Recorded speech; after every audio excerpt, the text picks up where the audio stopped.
You've started writing your book and now you don't think you can finish it. What are you going to do about it? This is the challenge that every author faces at some point during their book writing project. I'm probably better qualified than most people to answer this question of how do you finish your book? I've written and finished 10 books, but I've started more than 25, 10, 15, 20, 25 others that I haven't finished. I know both sides of the equation here. Finish the book, not finishing the book. In this video, I'll share the surprisingly simple secret to finishing your book. It's more obvious than you realize. And once I worked out this secret to finishing my books, I was able to write 4 books in 2 years. There are 3 big costs to not finishing your book. The first one is regret. You look back on your life and you look at the missed opportunities and you say to yourself, if only. If only I'd written my book. The second cost to not finishing your book is called a sunk cost. It's the amount of time, energy, and effort you've put into your book for effectively no return. That's called wasting your life. The third cost of not finishing your book is the loss of leverage. So think about this. You've written a book, you now have something to sell and to promote to show your expertise. But if you don't finish your book, you've got nothing to show, no leverage. You can't demonstrate your expertise in the same way as you might have if you'd had finished your book. So what's the big thing that turned it around for me? How did I go from unfinishing books to finishing books? The key was to turn to my strength and to research what actually worked. And this is where I found the surprisingly simple secret to finishing your book. In the early noughties, Professor Teresa Amabile and Professor Stephen Kramer did some research on workplace motivation.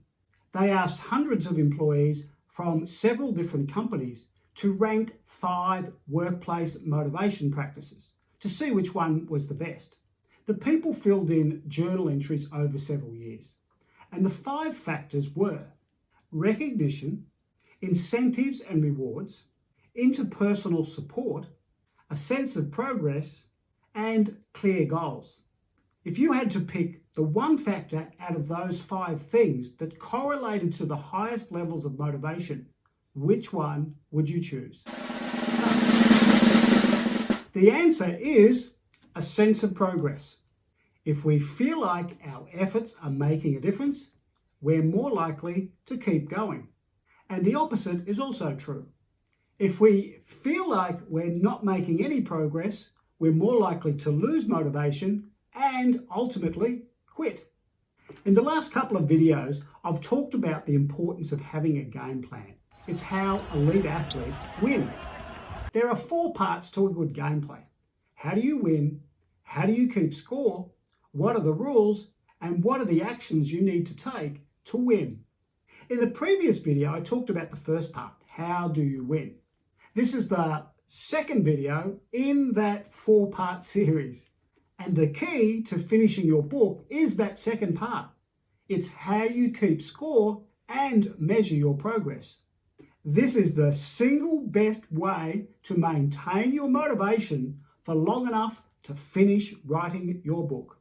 It's the simple secret that transformed my writing. 4 books in 2 years is pretty good. To give yourself your best chance of finishing your book, the first step is to write the right book. Check out the video, 18 different ways to write a book, to help you decide which one is right for you. The second step is in the design of your game plan. And there are 2 crucial things that you need to include here. The first is that you want to create a simple scoreboard like in football or in tennis. Most authors have a black and white scoreboard when they write their books. They start their project, no book. They write for a week, no book. They write for a month, no book. And then, ta-da, there's a book. That's not the type of scoreboard that works. There are no milestones to measure your progress here. And if you do that, you run the risk of losing your motivation, stalling your progress, and not finishing your book. You want to be able to measure your progress, to score your progress on your book writing every single day. And the most popular way to do this is to count the words that you've written. While that can work, it's also flawed. First of all, when you start writing a book, how many words is the right amount? Second, it's really hard to plan your day when you're counting words, because some days you might write 1,000 words in half an hour, and on other days it might take 3 hours to write 1,000 words. And three, while you can count writing your words when you're creating the first draft, it doesn't really work when you're editing, because you might edit words and actually finish up with less words than when you started. That doesn't sound like progress to me. One of the keys to high performance and motivation is the growth mindset. It came from the research of Carol Dweck.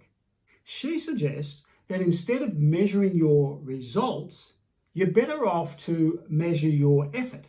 This will build resilience and allow you to stick at your task, your book writing, for longer.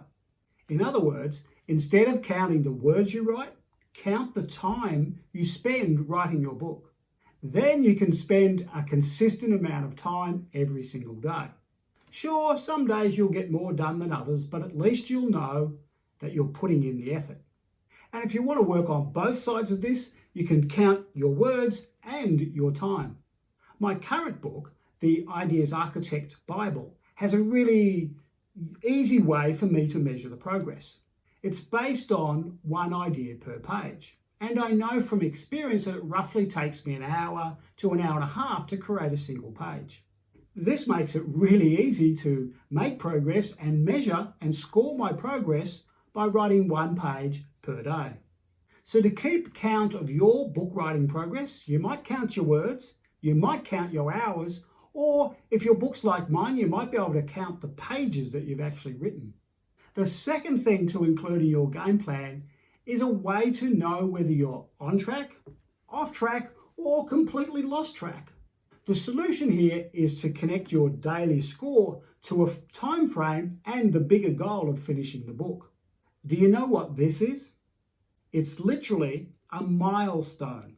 In the good old days, if you were walking between two towns like Oxford and London, then along the way you might find these stones on the side of the road. They're literally stones with the miles on them to the next town, a milestone. And you want to include milestones in your book writing project.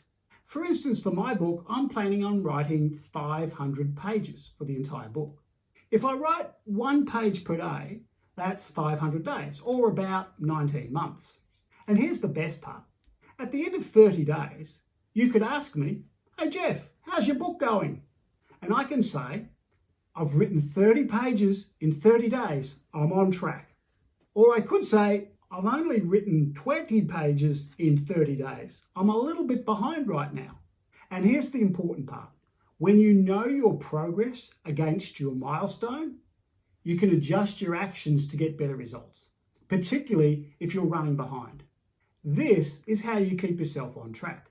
You keep score of your regular actions and you compare that to your milestones for your overall project. And this helps you make smart decisions about how to write and finish your book. The big lesson here is that some days writing your book, you'll get a lot done. And on other days, you'll struggle. The key, as Brendon Burchard says, is to honour the struggle.